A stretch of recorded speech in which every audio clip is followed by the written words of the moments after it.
All right, guys, so we're going to be talking about seated guard. So stand first. In the gi, we get grips and pull. But like in no gi, a lot of times I just make contact and sit. So like I just rolled cards, literally went here and I sat. What I don't want to do is like immediately go supine. This is giving up a lot. This is immediately, I'm deciding, I'm only doing this if I'm trying to bait my partner in, and I just think I'm a lot better than him. And I'll start playing supine guard. But if I'm being competitive, I'm gonna sit to my seated guard position. Like we talked about last night, I don't particularly like being neutral either here. I like to be on one hip or the other in this combat base. Especially in the gi, I really wanna keep this knee-elbow connection. If this comes away too far, you'll get flying triangled. In no gi, it's a lot more slippery.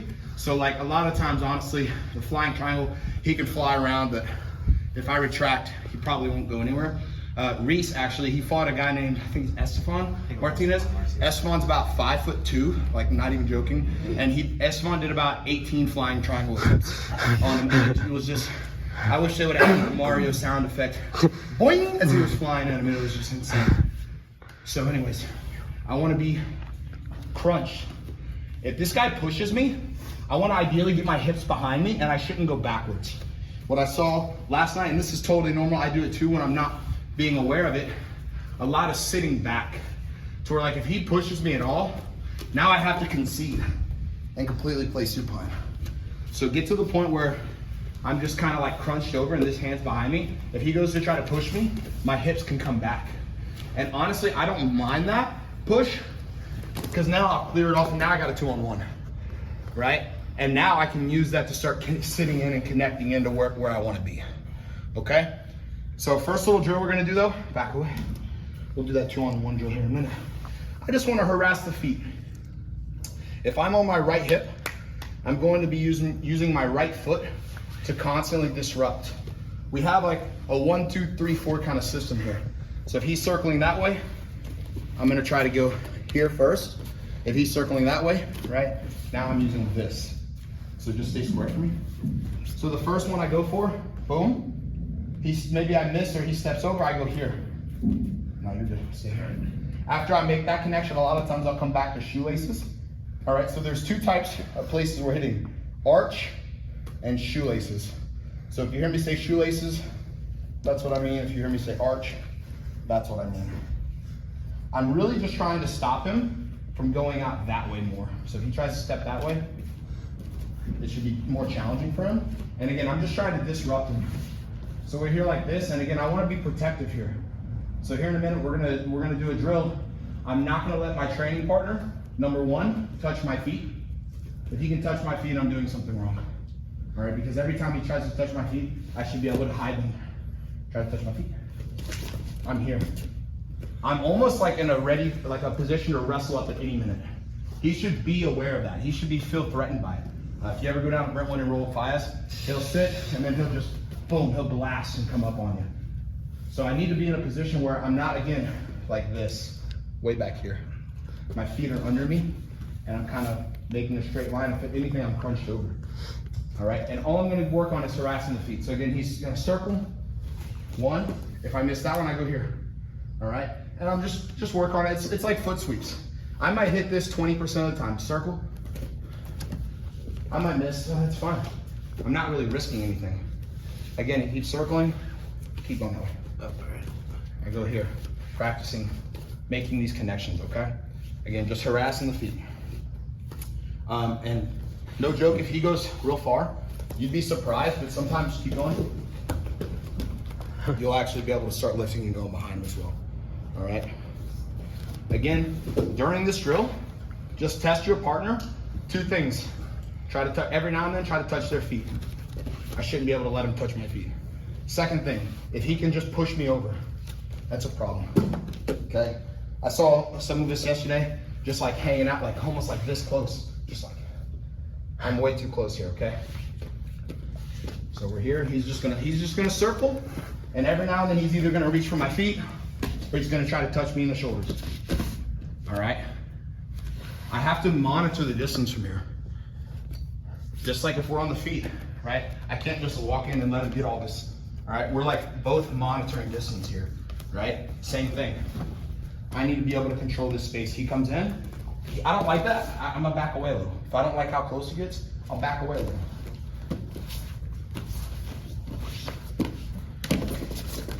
That little split second that you're going to be able to take advantage of that against high level players. If this guy's a white belt, I can probably just walk right. He'll probably come in with a squared stance. I'll be like, oh, thanks, man. I'm just gonna go to single legs here real fast. All right. But if this guy's good, it's going to be taking advantage of those small little windows when he is off balance. You have to have the ability to sense when that is happening and engage in the moment. It's like slipping a punch. Some people are great at slipping punches, but then they do this. If I do this, I'm never gonna get offense going. I gotta be able to slip and counter, boom, boom. All right, if this guy's walking and I'm just doing, well, eventually he's gonna do something. Eventually he's gonna pass. I need to start off balancing him, getting him off rhythm, making him stumble. That way I can start to enter in. The two ways I do this are literally off of this kind of stumbling and then off of my 2-on-1s.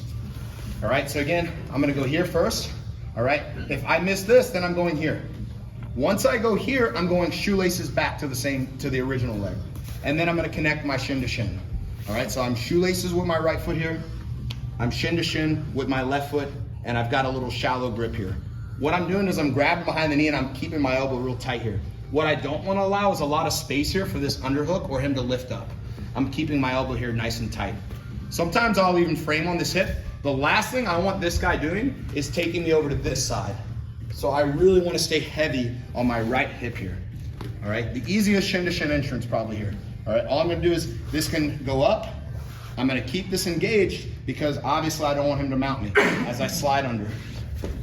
I get all the way under. I literally want my hips under my training partner's hips. And I'm not pulling them back and on top of me, I'm going under him.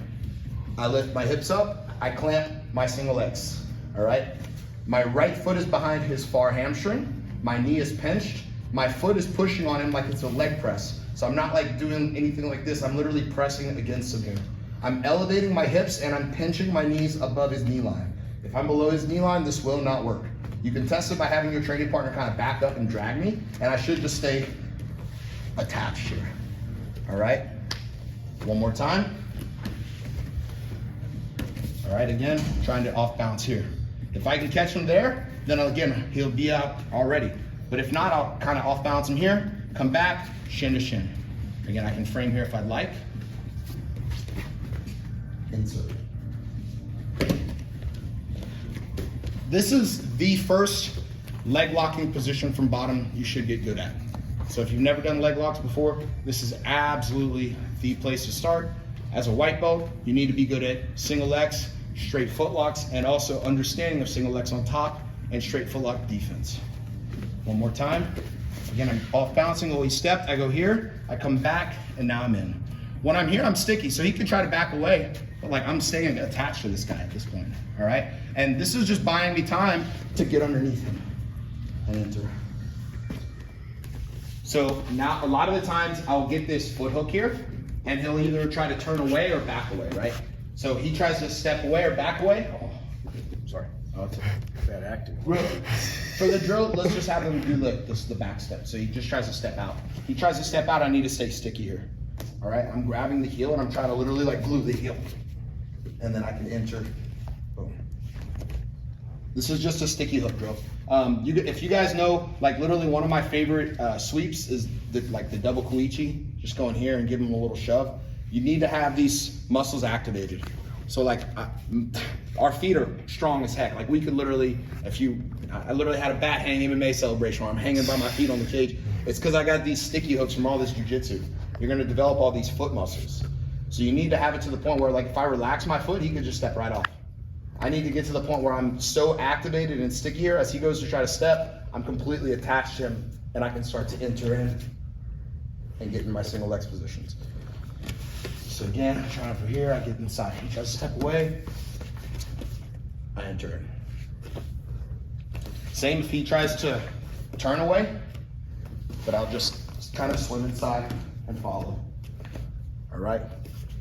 And again, with single legs, don't worry about like if you're here and he sits, number one, I can either just lift him and put him in, or really like what I would probably do is make him go hands to the floor, and then again I would enter in, and as he rebounds, start thinking about your tilts. The laces and heel. Laces and heel. On the grab. So when you lift, Yeah.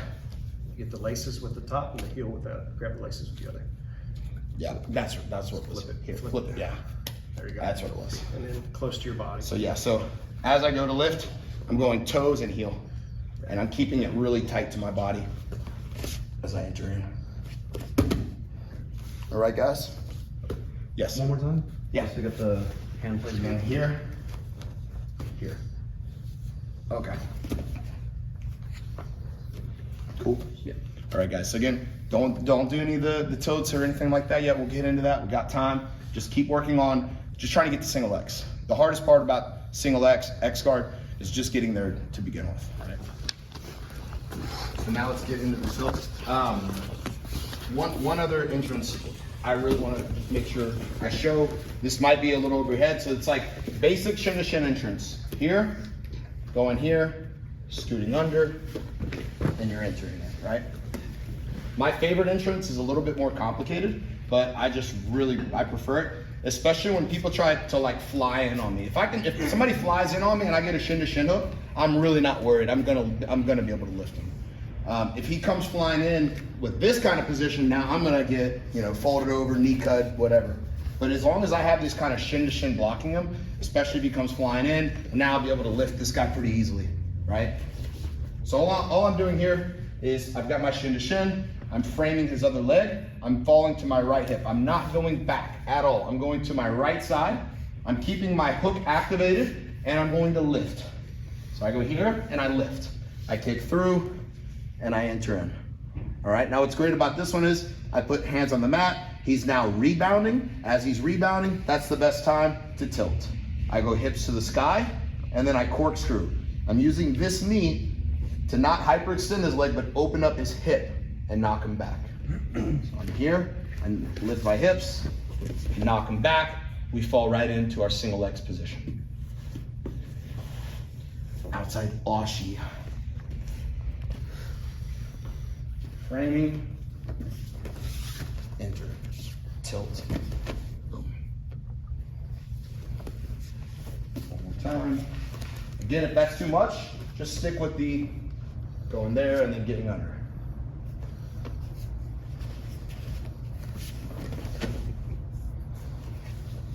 Cool, guys? Cool. Any questions? Anybody need to see anything again?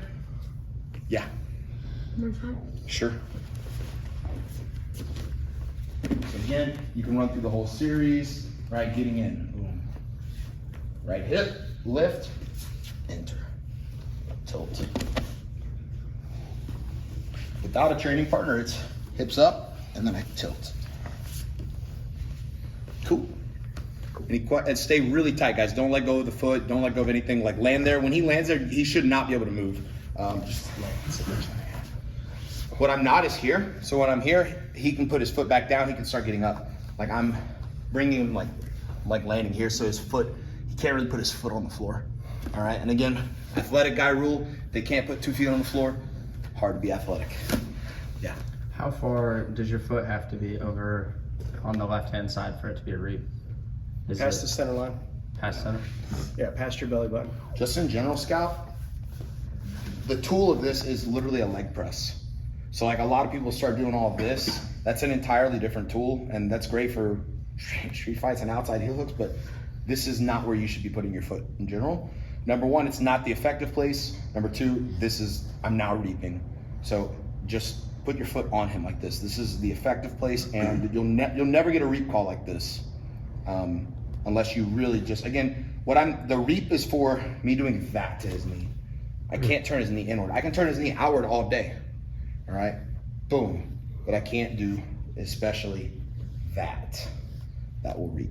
Now, that being said, I roll with Carlos. I go right to that outside heel hook. You can handle it, all right? When you're a blue belt, it's fine. All right, so my immediate, number one, before all that, I'm seeing some of us, we're doing okay. Like eventually we're getting to our position, but like what I don't want to do is I start to enter and then I'm like kind of halfway there and I'm like, hold on, let me get it. All right, I'm good now. You ready? I'm ready. I'm ready now. You know, I gotta like fly and then just like stick in that position, and that is truly the difference between lower belts and upper belts.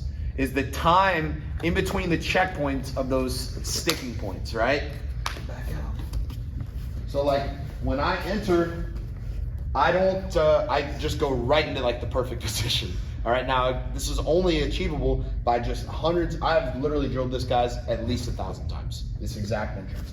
But I go and I stick, and I'm stuck. I don't need to move an inch at this point. I know exactly where I need to be. And eventually, the more you drill, it's kind of like going like sledding down a hill with fresh snow. The first time, this fresh snow, it's gonna take a while. But then you carve a path, and if you keep going down that path, you're just gonna keep pressing down that snow, and you're gonna go faster and faster, and you're gonna be in a little groove to where you can't even kind of come out of the little track there. So just keep going, and eventually it's like I just feel everything is like perfect in place. And this too is Coach Logan knows that I'm gonna sit on his chest if he doesn't do this right. Right? So he doesn't want me to sit on his chest. Correct? Like if we're rolling, right? I'm gonna set on him, or I'm just gonna clear it. If he's super loose, it's not gonna work well. I'm just gonna go flat on him. That's why he's adamant about getting his hips up and getting the frames in place, because if you're like lackadaisical about that, I'm gonna squish you, right? That's what we do. So I go to my tilt sweep. If I'm doing everything correctly, I will get most people, but especially long-legged people, people with really good base, they're gonna do this. All right, and I need to have an option for that. I'm gonna give you two options, okay? Number one, this is why we play new school X, not old school X. Old school X is here. All right, with the new school X, as he goes to base like that, well, I can use this on behind his knee to bring me to him and to bring him to me. So now I can start to bring him to me, and now I can get back under him. In the gi, I'm gonna make a little pant grip on the gi. In no gi, I'll grab here. If I grab here, he can just kick back. So that's why I grab behind his ankle. Now I go back, same exact sweep, knock him over into my position. Again, so I'm here. What I want you guys to do is give like a moderate effort on the tilt sweep. Guy on top, turn on your brain, make sure you don't just fall over. I go to tilt, he keeps his balance. Oh, sorry, too much? Too much. Yeah, that was more than moderate. Too good. I go to tilt, he keeps his balance. I bring him back, boom, boom. Knock him over. Option number two, again, we learned this at the Taza seminar. This one requires more coordination, so therefore is a lot harder for beginners. I go to tilt, as he's starting to base backwards, I'm gonna switch. I'm gonna go here. I'm gonna block. This pushes on the knee, and I literally will push on the knee and open up. And again, I knock him over into my position. So you're going for like a tripod sweep kind of? Yep. Yep, it's exactly what that is. Reverse tripod sweep. I wouldn't call it like that. Yeah. Because there is actually a tripod sweep from here too. So I go to boom, he starts basing, and I go here. And I'm just blocking, opening, pushing, boom. Knocking him over, and then I'm gonna be in a fantastic position here in a minute. Yes, Scott. To stop the tilt sweep, most of the time from the person on top, wouldn't you try to remove that leg? Is that the position you're wanting to switch to when they push that top leg off? We're really not teaching you how to clear it tonight, because I want you to get good at like doing the bottom, not the Yeah, top. I don't want you to drill this until if you're gonna drill this after class when the mats open up. But if he pushes this down, that's when I can go to my full X, and again I can knock him back, and again I can start doing my entrances and my leg locks from there. But is that the same spot you get Nope. to from the reverse tripod? No. Nope. Yeah.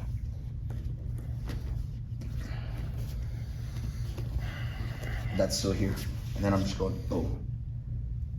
So I mean, kind of similar, but not. I mean, it's all similar. You got the leg. These guards are like Tennessee cousins. All related, all married and stuff. So.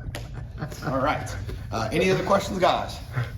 Cool. So there's two options. Bring them to the back, and then after that, we're gonna get into all the footlock stuff. All right. Let's go. 1, 2. All right, guys. I'm gonna show you briefly the old, like the traditional single X footlock, and then I'm going to show you what the heck do we really officially call it here? Aoki. Aoki lock. Yeah.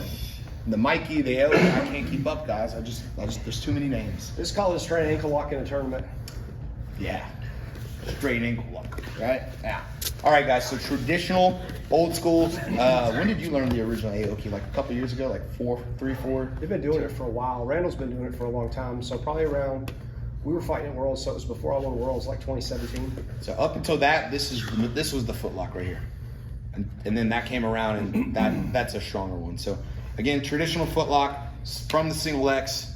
I'm getting a bite, again, clearing all the space here, no space. I want to make a splinter right at the ankle line. I'm using his foot to kind of monitor where the end of the line is. I don't want to be obviously like way up here. I'm all the way back. I can go either to the bicep or a ghillie grip. And then again, I'm falling to my hip. I'm cranking my elbow. Basically, I'm taking him to his hip and I'm going belly down. Very similar to a regular, to the one we're going to do. The difference is my leg position, right? So what I'm going to do is I'm going to switch my leg positioning. I'm using this right leg to kind of create some space so I can bring this low hook in, all right? So my low hook is literally an inner thigh hook here, keeping my knee pinched tight. And again, I want no space here. If there's space here, you're not gonna have this. There's no space here. And then a big one I see all the time is this line cannot be like a horizontal line. I see people holding on to this just like really weak. This needs to be like a straight line. Imagine if I was to chop his foot off, I would chop it like this, not like an angle, right? So that's how I want to break his foot too. So I'm here and I'm here. My low hook is engaged. All right, now this foot, I personally like stepping on the hip. If they're really long, I can even go to this right above the knee or even under the knee line. All right, this looks like it looks stupid. That's tight as hell, I'll tell you that much, all right? And then when I go to finish, I'm gonna kind of loosen up all this. When I'm doing my Aoki lock, I don't want to even be, it's like, see how you can see the bottom of his foot?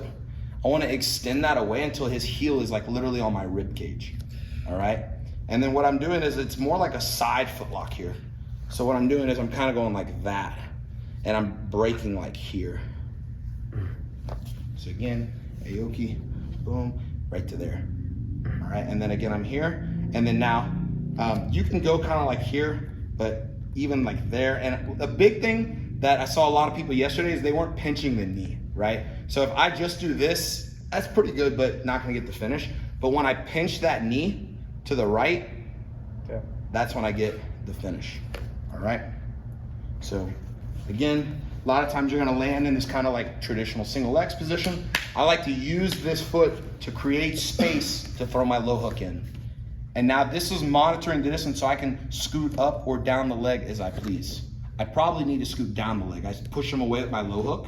I get the heel right on my ribs. Here, and again, I can go all the way to here. I can step on the hip. I wanna start going belly down and literally take my chest to the floor. If all of my mechanics here are solid, I won't need to. I would just go right here and get the tap. So you can loosen a lot of things up, and then you can kind of start going and actually go through the position, but just be really careful with your partner here, all right? Live, I trust Professor, so I'm gonna give him my foot. He's gonna keep the mechanics a little loose here. Like when we did this at the seminar, we went belly down, right? And it was almost like, I felt like I couldn't even go belly down when we were doing, I don't know about you, I was rolling with Tad, and I felt like I couldn't even go to my knees, right? I was going with Bryce, and I don't like him, so it's okay. Yeah. So like in the seminar, we were going belly down, and then we're going all the way to here. Now he can spread his base by spreading his knees, and then he's going hips to the floor. And then you'll finish from there. All right. Again, I don't want you guys to like hurt each other, so like that's why we just showed that. It was like a stunt double, you know? Can I say something? Tap early, guys. I was out for like 6 to 8 months. Tap early. Not only that, but on both sides of this equation, apply everything slowly. When I'm in this kind of position, especially with like, honestly, I wouldn't put brand new people in this position at all. Because if they just jump around and start doing stupid stuff, they're gonna hurt themselves. So like, if I'm putting you in this position, you're probably getting pretty good at jiu-jitsu. All right, if you start getting caught in these funky positions, that means that's our sign of respect for you, right? So when I'm in these positions, I'm staying slow, I'm staying tight, I'm never gonna jump on anything. And honestly, like when I get to these positions, I'll kind of like look, you good with it? Like, okay, right? And then I'll keep going until, but like what I'm not gonna do is as soon as I'm like, rip them out of it, okay? I'm gonna kind of be like, oh, you good, you good, you good, you good, you good. Okay. right? And then that being said, don't take that kind of kindness for granted. All right, there's plenty of times where like Kevin or Carlos will have somebody like in a full heel hook and they'll just try to fight out of it. And we have two options. Carlos can break your dang foot or you can just tap. All right, don't make Carlos have to just let go because he feels bad for you and he doesn't want to break your foot. Because then you're thinking, yeah, I escaped that. I escaped. Carlos tried to heel hook me and I escaped it. No, Carlos is a nice guy and he didn't want to break your foot and he let you out, all right? So, like, if you get caught, especially in a position you do not know what is happening to, tap. All right, if you get caught in like an outside heel hook and you're like, what is happening? Just tap. And you can literally tap and be like, can you explain what's happening to me right now? All right? But don't be the guy that he starts doing something to me. Hey, can you explain what you're doing right now? And just start, after, exactly. All right, let me tell you something.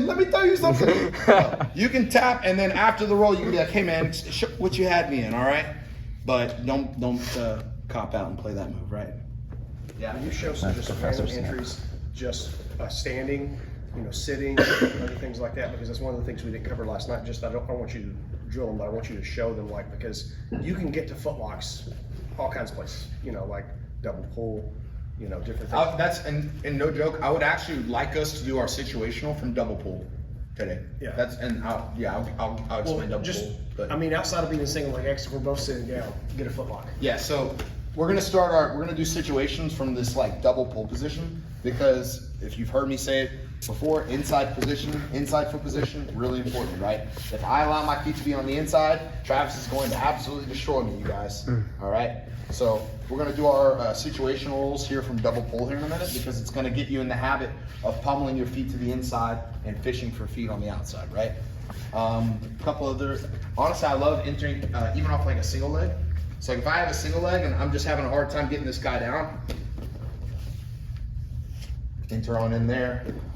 On the bottom one, then guard. What happened to Wes? Oh yeah, I was doing it last night too. You can just enter from top. That's why, like, in the gi, I'm not really as worried about it, especially if I'm making solid connections, right? But in no-gi, like, do not, this is where you need to be in no-gi, guys. Don't be just like, sweet. I won't even sit back. I'll just get you from right there. I got a steam of footlock in the tournament one time. Yeah. Yep. No, it wasn't here. It was here. He just grabbed it and yeah. What? Yeah, you can't put your feet anywhere. All right, so just be careful with that. Again, this is like the beginning. This is the first thing you need to learn. Once you learn this, you can start learning toe holds, knee bars, heel hooks. Down the road, you need to get the concept of being able to spin the legs. So when I say spin the legs, straight on, straight foot lock. I start rotating, now I'm in heel hook territory. I keep rotating, well now I'm in toe hold territory. I keep rotating, now I'm in knee bar territory. And I need to be able to just like kind of spin through there based off my angle. I need to be able to attack all the leg locks eventually. Again, when it comes to like competing, I was just talking to them, like, you got to be careful because like some guys will like in competition like let it pop, let it break, and they'll just keep going. So like you're going against a really tough guy, expect that. Chokes are always better for tough guys because you put them, it doesn't matter how tough you are, you put to sleep.